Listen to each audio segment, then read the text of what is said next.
Kryeministrit Albin Kurti dhe kryetarit të Lidhjes Demokratike Lumir Abdigjiku për çështjen e presidentit të vendit, ndonë se nuk pati ndonjë marrëveshje pas takimit në një deklarim për media. Kurti është shprehur optimist për gjetjen e një zgjidhjeje për president, duke thënë se takimi me Abdigjikun është zhvilluar në një frym dashamirëse dhe konstruktive.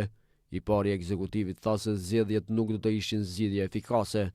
Ne nuk e kemi më sfidë natyrisht numrin prej 61 deputetëve për formimin e qeverisë, por definitivisht është sfidë tejet gjigante, ajo që një parti të ketë 80 deputet dhe të mund të zgjedh vetë edhe presidentin.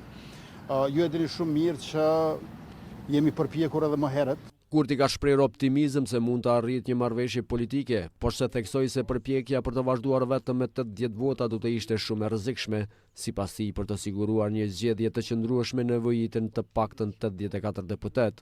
Unë vazhdoj ta kem qëndrimin e njëjtë, që nëse kemi një emër të përveçëm dhe po synojmë që të jenë veç se 80 apo 81 veta në sallë, në këtë legjislaturën e 10, ky do të ishte një rrezik tepër i madh.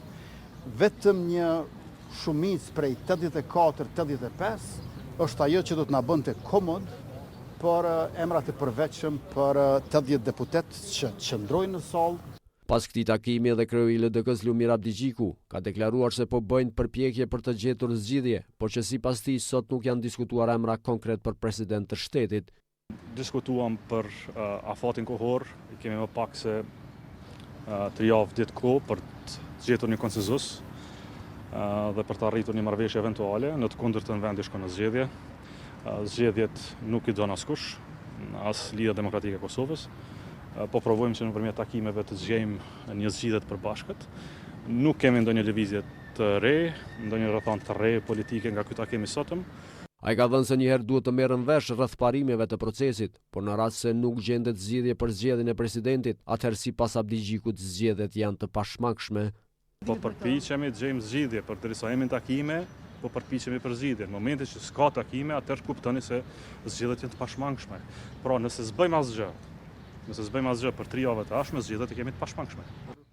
Ndërkohë Kurti bëri të ditur se do të përpiqet të zhvillojë takime edhe me kryetarin e PDK-s Bedri Hamza, duke theksuar se presidenti i ardhshëm nuk duhet të jetë një apo 2 partive, por një figurë që përfaqëson një konsensus më të gjerë politik. Ai ka shtuar se PDK-ja asnjëherë nuk ka nxjerrë asnjë emër përpara nesh, vetëm ka kërkuar që ne t'i besojmë në mënyrë absolute dhe të verbër që të 2 kandidatët të jenë të PDK-s dhe të mos na tregojnë paraprakisht. Kjo e bën sipas Kurtit të pamundur marrëveshjen.